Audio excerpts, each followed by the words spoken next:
trying to bring Coastal Queen up to a yacht finish quality. So then it can be maintained every year. We'll do the varnish, do whatever paint touch-ups.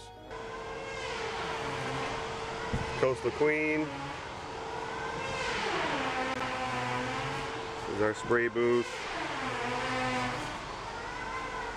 These are intake filters, fresh air to come in. This is what sucks out the overspray. These vents. We started spraying the top of the house, working our way down. And it's just, we haven't been on the project much as painters and varnishers from the beginning because of all the structural work that was going on, all the pulling everything apart, finding all the bad stuff, and as you've seen the carpenters doing. Now we're getting into it as a paint crew and a varnish crew, starting to take care of things and stuff like that. The guys are here stripping the hull.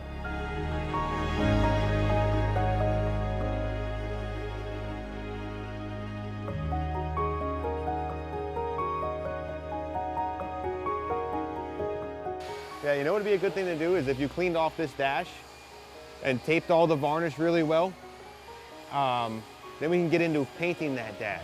So that's another big thing that hasn't been done yet. My job is to oversee the varnish and paint work to make sure it comes out right in the way it should be. So here on the lower house, before we get into anything, we pull all the hardware that's removable, such as the light that was here. And this light was painted over in the past, and it's all sloppy and ugly looking. But underneath all this paint is bronze, solid bronze. So what we'll do is we'll strip this off. And this is the little light cage. So these are original hardware pieces to the boat, which was here. So we're nearly complete at this point with the topside fore and aft planking. Almost all of that has been, repaired, replaced as necessary. Certainly it has on the port side. There's just a rub rail that needs to be repaired at this point. But it's the point at which we've put painters on the top sides, stripping off the old paint and starting to fare the top sides in earnest.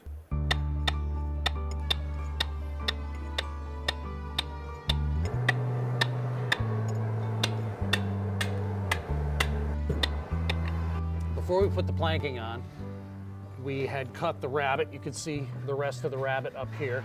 And there's 2 layers of planking in between.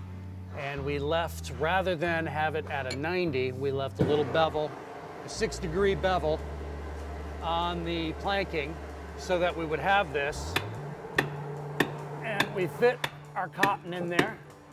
I'm probably gonna do 2 layers. So this is, traditional cotton caulking. This is 400 or 500-year-old tradition. This is how they do wooden boats. This is a traditional caulking iron, specifically a threading iron. It's the one you use to thread the cotton into the seam. But it's 10 minutes I can make it sharp, but I don't really want it sharp because I don't want to cut the cotton. I just use it to, I put the cotton in, and then I fold the cotton under itself and over itself, under itself and over itself, till it's tight, and then I hit it with this thicker making iron. You can see it's a little thicker.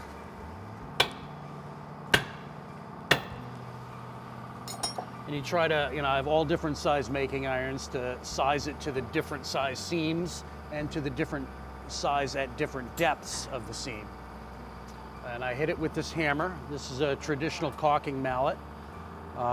This one, I believe, is over 120 years old, but the design is, again, several hundred years old. They have the slit in the top here, so it keeps all the reverberation from hitting in the head, so it doesn't travel down your arm and give you carpal tunnel syndrome.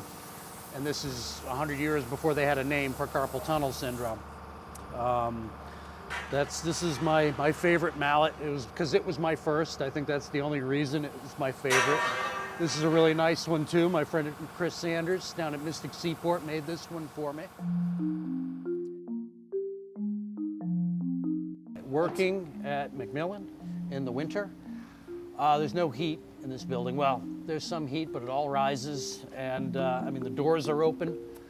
for the painters are scraping paint with fire, and they're also doing some painting at the same time, so it's toxic in here without the doors open. So it gets cold, and it's hard to do this with gloves on. You know, the way I work the cotton, you know, it's usually thumb and forefinger, thumb and forefinger, thumb and forefinger. So no gloves, I get cold. I think I'm gonna go do some planking. So we're getting ready for the gyro install. It's sort of the big next thing. So there's a lot of steel structure that's gonna have to go in here to support that. So I just patterned the top of the keelson. It's gonna be capped in steel.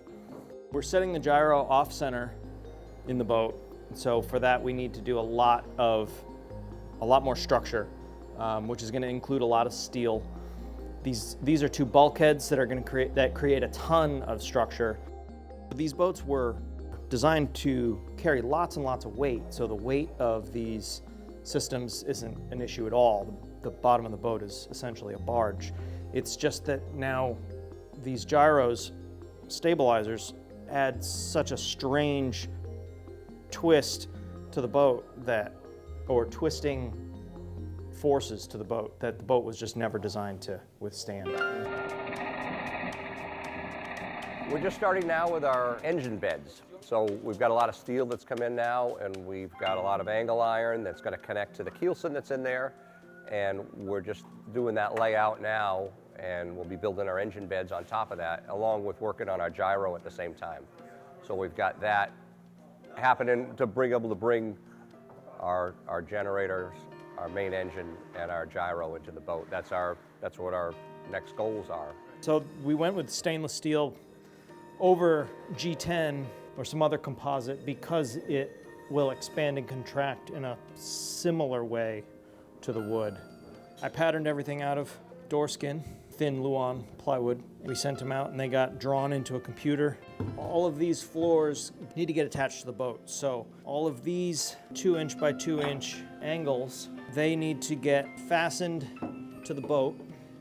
So then I will mark these bolt holes here onto these angle irons. There'll be another angle iron at every stringer.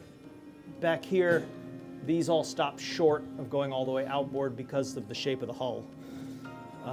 Further forward, they run all the way outboard, where there will then also be a gusset that goes up to the inner hull ceiling.